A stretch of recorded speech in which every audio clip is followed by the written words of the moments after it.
right, we are live with Stream Squad Wednesday, whatever today is, the 26th? 26th, I believe. Okay. Man. Hey, we got the whole team here again. Yeah. And the whole team is actually here from the start. That's pretty exciting, right? I made it.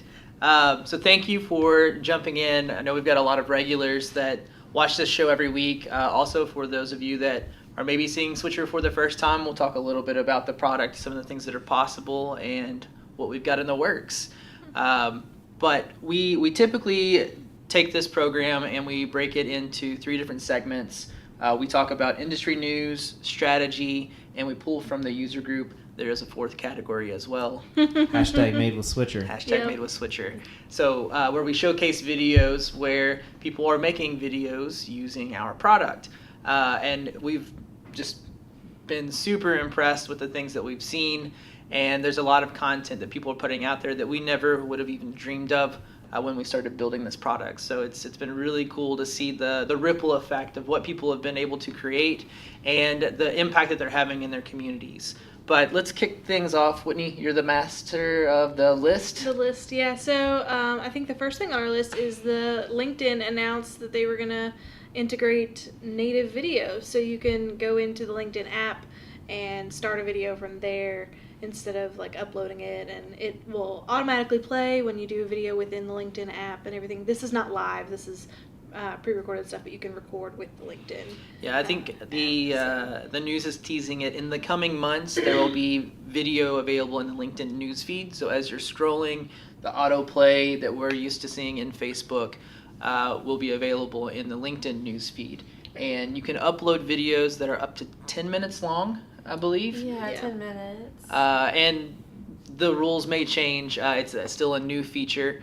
And excited to see what happens on that platform. LinkedIn is a great resource for recruiting and looking for jobs and connecting B2B. with other people that might be in your network or your industry or your community. One of the things that will be a little bit different about LinkedIn's video solution is that if you post a video, LinkedIn will show you information about the people that are watching. So it's not just a view count. And not all of them, though. Cool. That was something that I noticed pretty quickly reading articles about this, is that it's not going to show you information about all of the people who watch your videos. They're selecting certain people that they're going to show you information about. So likely the people who have higher prestige or the most connections or something like that, they are pulling specific information from specific users on LinkedIn that view your videos. So it's supposed to be really great data. We'll see how that works out. Got a question for you guys. What do you think this is going to be used for? Do you think it'll be more for a video resume on LinkedIn? Do you think it'll be kind of like a portfolio piece or job opening descriptions and stuff? I kind of saw What it do you more think? for, portfolio and job openings. If there's a company who's hiring a position, they might do a video showing, this is the day-to-day, what will happen in this position. They'll show where you might be working, maybe, some different events that have been done. For a personal LinkedIn page, you could show more of what you do. This is where I work, this is what I create. So I kind of saw it as being used as both of those, and maybe a one-off, when we go to conferences and stuff, maybe a video of what's happening at the conference on our LinkedIn page. I'm thinking it would be more for personal branding. That seems to be the direction that LinkedIn That is was my going as thought far too, as yeah. users. Yeah, I mean, so it's really going to be I'm on LinkedIn and I'm going to show you what you need to do to build your personal brand, or I'm going to talk about my personal brand, whatever that happens to be. So I think it's going to be more in that vein. People are building websites to promote themselves and whatever it is that they do. So the personal brand is just an elevation of that video resume situation. It's something where you're creating content on an ongoing basis to showcase what it is you can do. Tips and tricks, Tips industry and- news. Yeah, it's really about branding as a person. Establishing yourself as an expert. We need to tag Brian Wallace in this post. Brian Wallace with Now Sourcing. Yes. He broke LinkedIn. He's using it really well and using a lot of the different features, and actually got some attention from the people at LinkedIn because of the things that he was doing on that platform. So he's a good one to follow here on Facebook, and if you're on LinkedIn, look him Yeah, up, Brian definitely. Wallace at Brian Now Wallace. Sourcing. He's had some articles that have gone viral on LinkedIn and then been picked up by Inc. magazine and all of that. So he's a really great resource on branding, your personal branding kind of stuff. So. Their company also makes really great infographics. Yes. So if that's If something you're you interested need, yeah, they're doing definitely. with big brands like Red Bull and get things placed in New York Times and big publications. Mhm. So They also did one for us a little while back. It's been a while. It's been a while, But, but it's a really nice infographic. yeah, We like they're a lot. great. So thank you, Yeah. Brian. Hope you're watching. Hi, Brian. We'll shoot you a link. Hopefully, Yeah. Shout outs to Brian. He's in not too far from us, right? Yeah. Up in Cincinnati? Cincinnati now, Yeah. right? Yeah. Yeah. He actually contacted me last week. It was a call for speakers for South by Southwest. I was really busy and didn't quite hit the deadline, so don't know that will happen. But he's done a great job of bringing communities together and really rallying people behind different ideas. And so that's something we see in Facebook a lot, is that the content people are creating are for things that are happening around them already or the communities that they're involved in. And I think we're going to see more of that moving forward. Facebook is having their earnings call today, so they'll be talking about their Q2 and how they're making money. There's been, going into this quarterly report, there were conversations about Facebook kind of plateauing or not seeing the same kind of growth in the news feed because the ad placement is saturated. So that's where you've seen a lot of news about Instagram and WhatsApp and live video and the other properties that Facebook has developed over the past few years, looking for more places to push in advertising and generate revenue on those other pieces. So I'm expecting we'll hear more about that. They are making a big push for live video, pre-roll, mid-roll ad insertion, especially on live content. And we'll probably do a conversation on this next week based on what we hear today. But Well, on that same note, Facebook is really pushing us towards a direction where they're focused on content creation. So Facebook used to be a place where you would connect with friends and family, and now it's also a place where you're consuming media. So you can click on, instant articles, which are the articles that, BuzzFeed puts up that are in-app articles instead of taking you to another page, and they're prioritizing live video. They're doing a lot of things that encourage content creation as a whole. And on that note, they have just announced that they're going to allow you to monetize your instant articles. So if you, I know it's mostly bigger brands right like now, publishers and things like that. So a lot of times when you go to a website like CNN or something like that, they'll have either a paywall or some way you have to enter your email address in order to read. Facebook is going to add that in the paywall specifically for people to enable if they would like. So if you're creating instant articles, I think it's rolling out sometime in October. It's not going to be right now, but it's something they just announced. We'll put some links in the description or in the comments so you can read about that. there has been some tension around this topic because so many publishers and news organizations rely on advertising themselves to support what they're doing in a lot of cases. The subscription model is something new-ish that they've developed in the digital age where people aren't necessarily subscribing to paper that shows up at their house. Mm-hmm. And traditionally we've seen these platforms use Facebook as kind of a lead-in. They might tease a post and link back to their website because it's their content. They own it and they need to get people on their platform where they can monetize it. They need eyes on their website. That's where their advertising resides. Right. So this is a really great feature by Facebook. I think they really thought it out and they've built an incredible tool. But when they first approached news organizations, it wasn't a super friendly conversation from some of the things I've seen online. And they'll work it out. Facebook is where people are, and that's where content lives. I think there's a big benefit for instant articles and subscriptions through the Facebook news feed. But the source of your information, there's people that have jobs that write those, that take stories and go shoot photos, and there's a lot of work involved in that. And there's a Courier Journal here in Louisville. Their staff has been significantly cut over the past decade, and you see that all across the U.S. It's more and more content with fewer people and fewer resources, and every writer is taking photos and shooting video and doing everything. So, big props to people that are doing journalism and creating this content and telling stories and getting information out. it's important to pay attention from where your information comes from, and it'll be interesting to see how paywalls and instant articles play out. So that's my commentary. What's our next topic?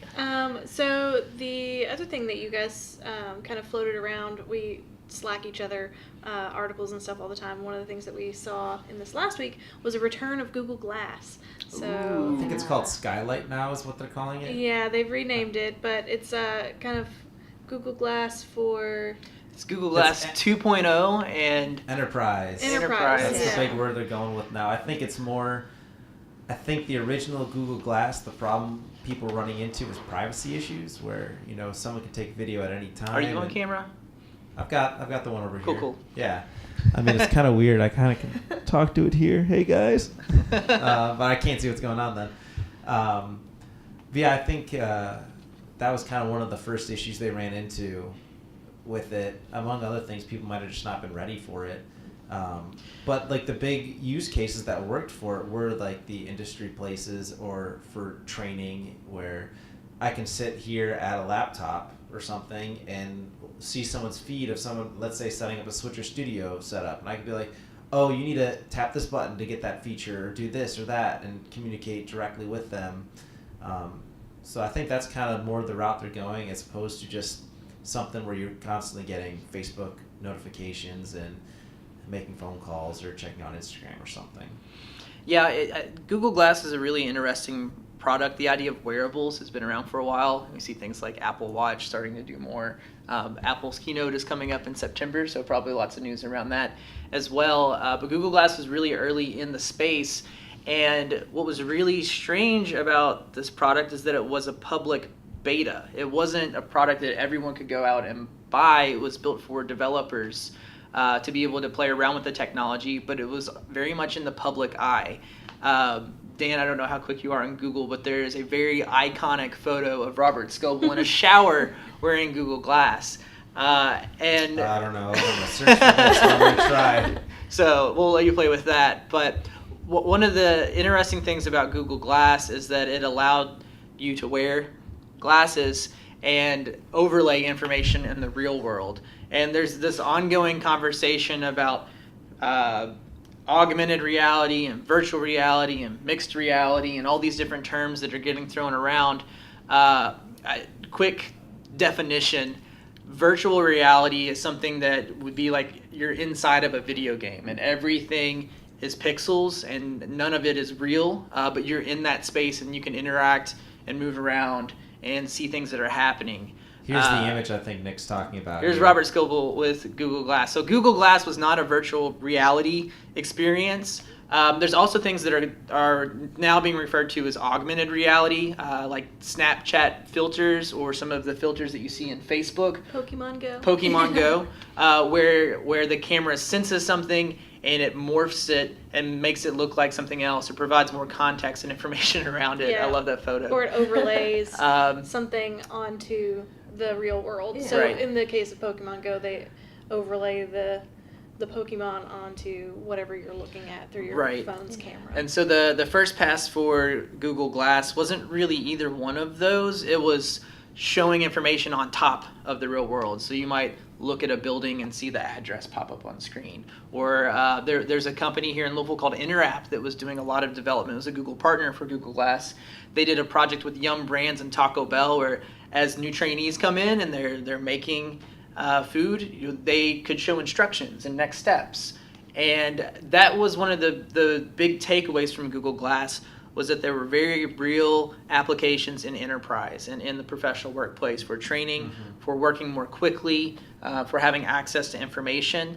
On the consumer side, there were scares in, is this thing recording? There was it glass holes. That was the name. People referred to other people wearing Google Glass as glass holes, which sounds a lot like something that we shouldn't say. It was an expensive product. It was $1,500 for the base unit, and so there was developers and people that could afford to spend that amount on what was essentially a toy at that point, because the software wasn't there to fully back it. But there were some really cool things happening in enterprise. GE Appliances has done some really cool things with Google Glass. I think one of the new demos that rolled out for this new version of Google Glass was in partnership with GE Appliances. So good to see a breath of life brought back into Google Glass. From a consumer standpoint, it's probably not something that we will be seeing or experiencing on a day-to-day basis, at least for the near term. But in the enterprise, in business, maybe you clock in at work and you throw on your Google Glass and you go do your job. And when you check out and you go home, you leave it at the office. But maybe not something you leave on all the time. There are some videos that are out about Google Glass right now that are showing someone doing a task or assembling a car or doing electrical work. And because they have reference points and access to information very quickly, using Google Glass, the time that it would take them to normally do it, even though they know what they're doing, is much shorter because they have access to additional information. They don't have to stop what they're doing and go grab the manual. They can stay in that tight spot and keep working on what they're working and bring up whatever it is that they need to access. Last note on Google Glass, another really key development that came out of the first version of Google Glass was using audio for commands. Is how do you interact with the UI where there's nothing you can touch? And now we're seeing that in things like Siri and Alexa and other big companies that are building solutions for virtual assistants and AI. And so I think we're in the very early stages of seeing the way that we interact with technology in the world really start to shift. Computers, we had keyboards and mouse. Now we're on phones and things are touchscreen. And in a few years, maybe everything's just floating in front of us. That'd be cool. Who knows? We'll see what happens. What are your thoughts on this, Angela? For me, I agree that the timing's definitely right for what we're going into. 2013, when Google Glass first came out, it was still kind of rare that I would see things like virtual watches or VR systems, anything like that. Now it's commonplace. Everyone's got an Apple Watch or Fitbit or something like that. We've got all of the virtual spectacles like the Snapchat spectacles we've been bringing in. And, vlogging's been around for forever, but now it's such a commonplace where it's normal to see people on the go doing stuff that I think Google Glass coming back, it's not going to be as weird to see people wearing the spectacles and getting data from something virtual. It's what we've been kind of shifting into for a while. So I think definitely it's going to have a better resurgence this time than before. Good deal. Yeah. So Google Glass, it's cool. If you're a business, there are a lot of ways to be more efficient. There are companies that are building tools and solutions, and there are things that you can do custom in-house specific to what you're doing, and a lot of really great Google partners and dev shops out there that can help you build those solutions. So yeah, real quick before we move on to the strategy piece, we got Ezekiel in the comments. He says, Switch Studio rocks. Greetings from San Diego. Hey, Ezekiel. Hi. Glad you like it. And then Dana asked if we're in Louisville, Kentucky, and yes, We are. yes, we are. Yeah. Louisville, Louisville, Louisville. what's the tweet you got the other day? Oh yeah, so I had I had some friends that were coming in from New York and they went to a concert and they were like, how are you supposed to pronounce the city again? Because I said Louisville and that is apparently wrong. And my explanation to them was, you have to say it like you've got a mouthful of marbles. It's Louisville. Louisville. Louisville.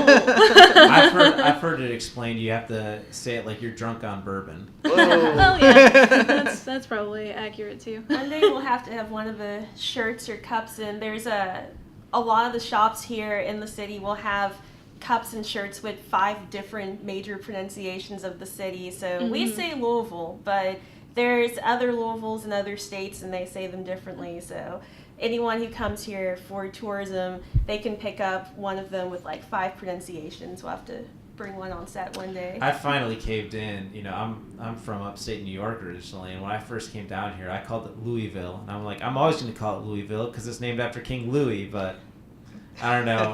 Time has broken me, I guess. It's now Louisville. You're a native now. I'm a native now, I guess. Yeah. Last Google comment. So we were talking about Google Glass.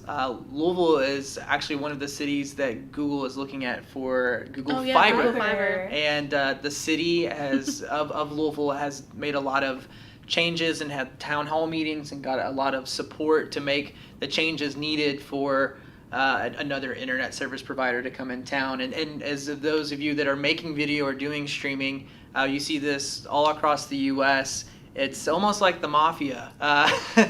Internet service providers are very territorial. In a lot of communities, there's only a handful of options or different providers, and a big part of that is related to rights on utility lines. If they're paying to have those installed and maintained, that provider owns the rights to the utility lines. So having a new provider come in, they're going to have to lease that or work out a deal with an existing provider, and in a lot of cases they can charge whatever they want.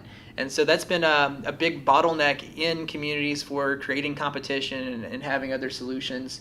We're really excited to have Louisville on the short list for Google Fiber, and hopefully that's something that we see in the next year or two. But there's been some really big things happen in our city, a lot of local support and changes in the community, and there's conversations that are happening here and things that are happening in the courtroom that could have implications for Google Fiber across the country. So that could maybe be one of our episodes. We can go into more detail. There's also a website where you can get a Google Fiber like Louisville t-shirt thing. So we can make that a shtick and work it in. But internet and access to data is something that's really important for live video. Because of mobile phones and 4G LTE, it's possible to do things now that weren't possible a few years ago, especially in rural communities where access to internet hasn't always been super great. Mm-hmm. So that's an ongoing topic and something that affects anyone that's thinking about producing live content. Yeah, and I think too, if you look at Louisville as a city, we've got a pretty vibrant startup community, and I think Google Fiber coming in is only going to make that better. Yeah.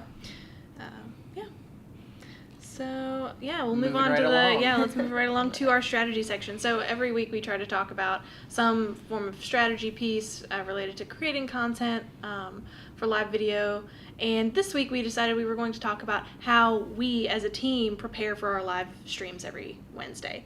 So we started going live weekly, I think back in January. We were doing Fridays at like 2. And we started looking at the data and everything, and we decided that in June we were going to switch. So we've switched it to Wednesdays, and it's been really nice to move it to Wednesdays. We took a look at the data and made some decisions, and then we also decided we were going to start branding our stream. So it's Stream Squad. You'll see those overlays on our videos and everything. And we decided as a company that has an app that helps you make live video, we should be doing it better. We should be doing what we're telling you guys to do. We saw customer videos that looked better than anything we had put out, which is a great thing. Yeah, but also it's one of those okay. We needed to be. Yeah, we should be doing It's one of those that. things where just keep pushing each other forward, trying to get absolutely. If you watch our stream from the beginning, there's some borrowed ideas, things that we've seen in the user group and other people talk about. We have a 30-second countdown video at the beginning of our stream. That's a special thanks to the folks over at Brittle Star that started doing that.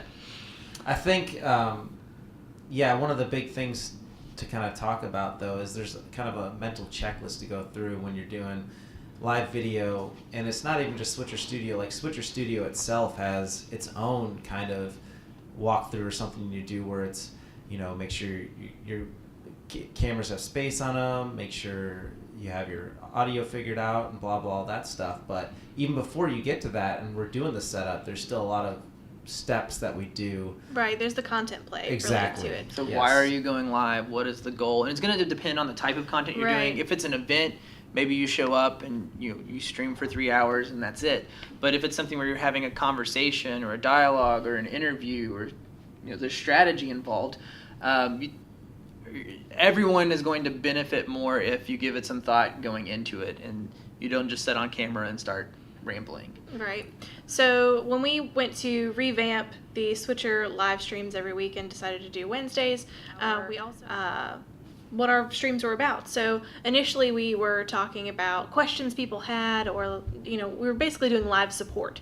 Very product It's specific. very product specific, and it wasn't very beneficial to viewers unless they had that very specific problem we were talking about that day.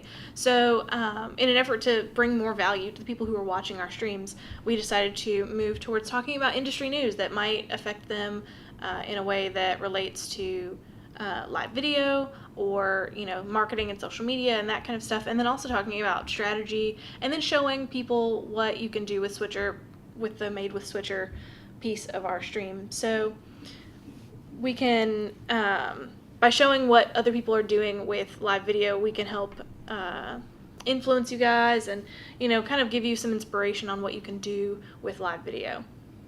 Yeah. Should I go over another quick little tip that just happened here? Sure. So as we've been talking about, they're doing some changes to kind of their server rooms in this building and whatnot. So our internet's been a little spotty at times. Last week we got cut a little short. Yeah, last week we got someone cut pulled the plug. Yeah. So the internet just dropped for a second. So if you're using Switcher Studio, I think I mentioned this in the user group as well, where you'll get a little dialogue and errors saying broadcast interrupted. Now, if you hit the stop recording and broadcast, that's going to kill everything and you're not going to be able to connect to it again. But what I did there was I tapped on the continue recording, turned off the record and broadcast, and tapped it again. And as you can see, we're still live. So the video saved afterwards, since we're using director mode, is going to be in 2 pieces. But our video is still up, which is good, the live stream. Hopefully we can get that squared away with the IT guys here. Mm-hmm. Yeah, they're doing a lot of construction literally right above us. So throughout the day we see, we hear things fall through the walls, and we hear had to lots brush of off the couch before we started. drilling and that kind of stuff. But that also means there could be issues with the networking. So we've been keeping that in mind as we prepare for our live streams each week. Going back a step to before you begin, what motivates you to go live? What is your goal? Like, why are you making video? That's really the starting point for creating a lot of live content, unless it's an event-based production. And one of the things that we've tried to do is to have team meetings ahead of time to talk about topics and to talk about our categories and to prepare photos and videos and things that we want to show during our broadcast so we can better communicate around those particular topics. So we have a Monday meeting. Throughout the work week, see articles on TechCrunch and in Facebook groups that are related to the industry. We're writing content around strategy on how to use comments, how to sell online. We also see we see other resources available online where these conversations are happening, and we're able to use that and leverage it and have these conversations that we have on our stream. And because of our user group, Switcher Studio Enthusiasts, we also see a lot of really great examples of what people are doing out there. So Monday is kind of our prep. We lock everyone in a room and we go through the list, and we have 3 or 4 categories: industry, strategy, things from the user group, and Made with Switcher. And we pull from those different resources that we're just putting in our pocket throughout the week. A couple different ways you can organize this. It can be a powwow, just write it on a notebook. You could use a Google Doc. Google Docs has or Microsoft 365, a great collaborative system where multiple people can contribute at the same time and make edits and changes. So that's a really good resource. There's also a service called Trello that we use very often internally that's kind of like an online version of sticky notes. The team that created Excel has been really involved in building out Trello, and it's a really, really cool platform for project management and organizing ideas. And all that, So we'll brainstorm around those topics. We'll pull in those links. Dan takes some time to download any photos or videos that we want to show in our streams. We'll bring up tabs for the things that we want to talk about on our broadcast. And we make sure everyone's educated on the topics that we're talking about. So it's not just Whitney talking about X or Nick talking about X. Like, we want to have a conversation around these things. And that's probably something we could still improve on, I can tend to dominate the conversation when it comes to some of these topics, but this is a process that's still in development, and it's something that we've been really happy with, that we're starting to see results, and we hopefully can better document for other people to borrow and use and learn from. Mm-hmm. One thing that also helps us between the Monday meeting and going live is we also have a group chat going. We use the service Slack, just slack.com. So during the week, if we see an article that relates to a topic we've already been talking about, we can share that with everyone else on the team, say, hey, there's been a development with this, and that way we're all up to date on the latest news for that topic. That way it's not just one person going in with this new information. That way we can quickly share it out and everyone's able to see it that way. Mm-hmm. Yeah, and on a related note, we had some questions in the user group also related to preparing for your live streams, asking where is a good place to test your live video. So a lot of times people don't want to go live to whatever page they're streaming to. You don't want to all share 600 that of your test friends. I with think that's everyone. the average. It's like everyone has like 600 friends on Facebook. It's something like that. But so I have like 12. So so where do you go to test your stream, and how do you make it so that it's private so other people can't see it? If you're just running a test to see if your audio is working and your networking is good and all of that. And so some of the places that we've seen other users test their streams is that they'll make a dummy page. So we have one that's like our live testing page. It's like no one follows it. So from your individual personal account within Facebook on your desktop, you can create a page.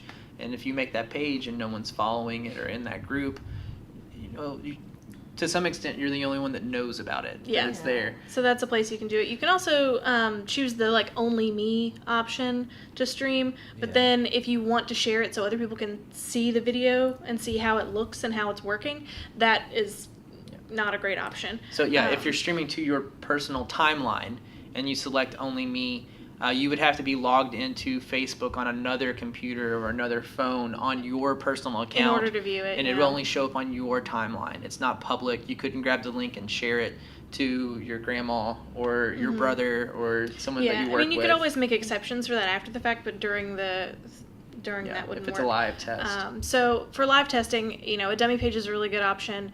Some people will also create events, so they'll make a secret event and then they'll stream to that event page. And so when the event is over, that page goes away, and so does the live stream testing.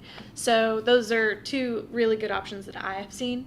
That's what most people tend to use, especially when streaming to Facebook. So that's what I have noticed. And for YouTube, it's kind of a similar thing where you don't want to go only me, so that way if you're trying to share with another team member, they can see. But YouTube does have the unlisted feature, so you can set it to stream unlisted. That way if you do want to share it out, you can, but all of your subscribers aren't going to get that notification that you have just gone live. So YouTube's the same thing. Definitely do that test beforehand. Make sure you do it as an unlisted stream. That way if you do need to share it, you can, but that way all of your viewers aren't seeing you just messing around with camera controls and everything like that. And that helps with the avoiding built-in notifications that a lot of these platforms have, and annoying everyone with a streamer. You might just be trying things out for yourself. And going unlisted also prevents those videos from showing up in public search. So you have to have the URL to see it. And if you're selective about who you share that with, then that's a good way for you to test for yourself, but also have a little bit of flexibility to get some other eyes on it, and people that might be somewhere else, on a different connection in a different location, to kind of simulate what would happen if you were to do a live broadcast with viewers from wherever.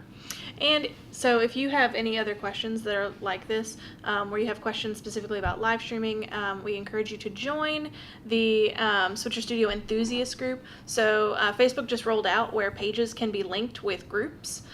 So at somewhere on our Facebook page, there should be a place where there's a related group. It's called Switcher Studio Enthusiast. If you don't see it on the Facebook page, you can always search it. And we'll also put a link in the comments after the broadcast is over. There's a short survey to fill out, and then we'll let you in the group, and then you can share videos that you've made, ask questions of the other users. How many users do we have in the group now? We're over 500 at this point. Last I saw it, it might have even been almost 600. Yeah, close to 600 users. It's a really great resource because you've got a lot of content creators in the group that have been doing this for a little while or are new to it, and you can kind of share your experiences and find best practices on how to do different things. So we really encourage you to do that. And then we also, bring in things that we see in the user group into our live broadcast. So if there's anything you want to bring to our attention that you think would make good content for our live broadcast on Wednesdays, that's where you would put it. Yeah. We kind of poke around the user group as Yeah. well. So as Whitney said, it's a great resource to connect with other people in the community that are using Switcher to create content. But we'll jump in the conversation if someone gets stuck, or if we can help out, or it's been a little while since anybody's responded. And we try to participate, and all of us have a little bit different areas of expertise. Yep. So it's been really cool to have that benefit. We've got people on the team that speak Spanish and French, and this is very much people all around the world are using Switcher, and we've been really fortunate that even though we have a small team, we're able to kind of help navigate that. And that's another great benefit of the user group, is that there are other people that might be in your city or in your state or near you that you can meet up in person or go to events. We've seen people organize community events through the user group.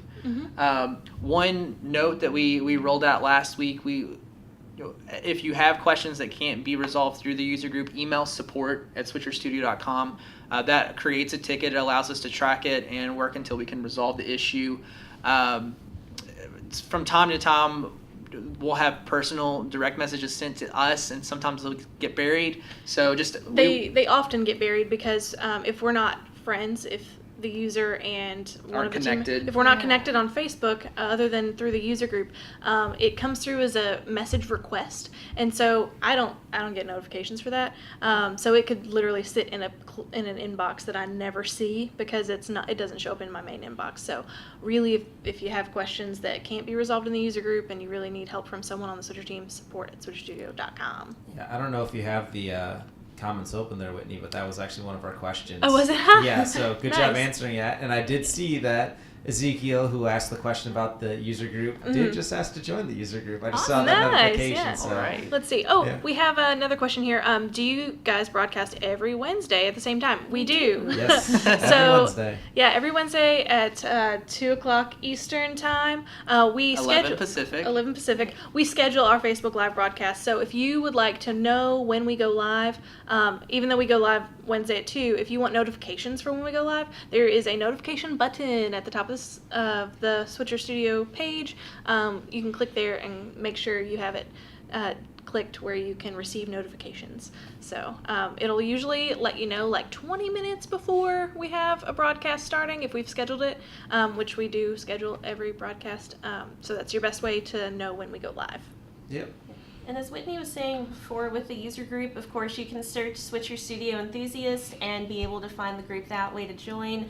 But Facebook is rolling out a new option for their pages where you can link to a group directly on your page. So I haven't seen where it is on mobile phones at this point, but on a desktop over on the left-hand side where it shows, your about, video, photos, those categories. There's one now on the Switcher Studio page that says groups. Just click on that and it'll be a direct link into the enthusiast group. Awesome. So talking about the user group, we wanted to hit on a really cool example that we saw. Well, it didn't come through the user group, but Yeah. so a lot of times when we It's pull, still a user. it's still a user. Okay. So we have a section of the stream that we like to call #MadeWithSwitcher. So that's where we pull videos from users that oftentimes it comes from the user group where someone has shared it. This one came through as just I noticed somewhere that they are streaming, and I Yeah. thought it was really great. So Last week we talked about Huffington Post. They did a Game of Thrones hype video. It was a block of ice melting for like 4 hours. Yeah, it was like super an hour, but it riveting. was awesome. But Still my favorite video shot with Switcher. It's like 250,000 views, I think. Yeah. So this week we wanted to feature Kat and Nat. They are 2 Canadian moms. They have about 500,000 followers Yeah. on Facebook, and they go live every day at noon Eastern time, and they talk about different lifestyle things, mom issues, Yeah, what's their the- hashtag here? It's Well, here, I'll read the description. Kat and Nat head up a rapidly exploding community of like-minded moms who tune in daily to watch them rewrite the paradigm of the perfect mom. With honesty and humor, Kat and Nat dismantle the unrealistic portrayals of motherhood that are often presented throughout social and traditional medias. They share everything moms think but are too afraid to talk about. Mm-hmm. It's some good stuff. Yeah, Kat and Nat are best known for their virally famous #MomTruths, which have garnered hundreds of millions of viewers around the world. Yeah, so they release a new Mom Truths video, I think every Friday, but they're going live every day at noon with Switcher. So you should definitely check out their videos. They're hilarious. They're really funny. I'm not a mom. I don't really relate to a lot of what they talk about, but I still think they are really entertaining. Yeah. The example that you're seeing now up here, they're just kind of going through some video or some picture clips as well. So I think it's good, or it's neat how they're using Switcher. It's a good way. And it's a very conversational format, kind of what we're having like what we now. They have their own topic and theme, and I'm sure there's some really good stuff that comes out in the comments because of that common theme, and that's something that we're seeing a lot. And Facebook is really doubling down on communities and bringing people together. So live videos is a great way to tap into that, and if you want to do more than just point and shoot, Switcher is a great way to level up your live video, and you could add photos, videos, overlays, make it start to look a little more like TV. We've seen a lot of our users that have played with Facebook Live first, which is a great way to go live. We're never going to be easier than hitting the one button inside of Facebook. But once they start wanting to do more and use something like Switcher Studio, they're getting more watch time, they're getting more engagement, they're seeing better results because people are watching longer, because we're switching angles, because they are able to show you the things that they're talking about. And that's one of the really cool things about our product. And you download it on an iPhone or iPad. They're on the same Wi-Fi network. You can do a lot of it just from the app, but there's a lot you can do from your online account, and we're here for you. We're really support heavy. We're creating a lot of content to help with strategy and to help people navigate this new world of live video where anyone can kind of have their own TV show. We're seeing people use it on Facebook and YouTube and a lot of different platforms, but YouTube in particular is a really special place, and it's really, really cool what they've been able to do with live video just in the past year. I think that's all the time we have. Yeah, Just you about out of want time. to shout out the last couple people. I Yeah, think I saw some more people come in there. Yeah, Jari said new shirts. No, I think we've had these ones for a little while. Yeah, it's kind of cold in our office right now, so I've been wearing the baseball tee. And then Cameron also said he's here too, and yes, Hi, he Cameron. did. He did as well. Just sign up for the Facebook group. So. Oh, awesome. Very Yeah. nice. We'll jump in the comments after the stream. If there were any questions that we didn't get to, we'll make sure that We'll throw some links in there to some that articles we help and out. everything. So And if you're using Switcher or just getting started, be sure to check out the user group, Switcher Studio Enthusiasts. And it's a really cool place. Come hang out, show us what you're doing, ask questions, and we're here to help. All right. We'll see you next week. Bye. Bye, guys. Bye.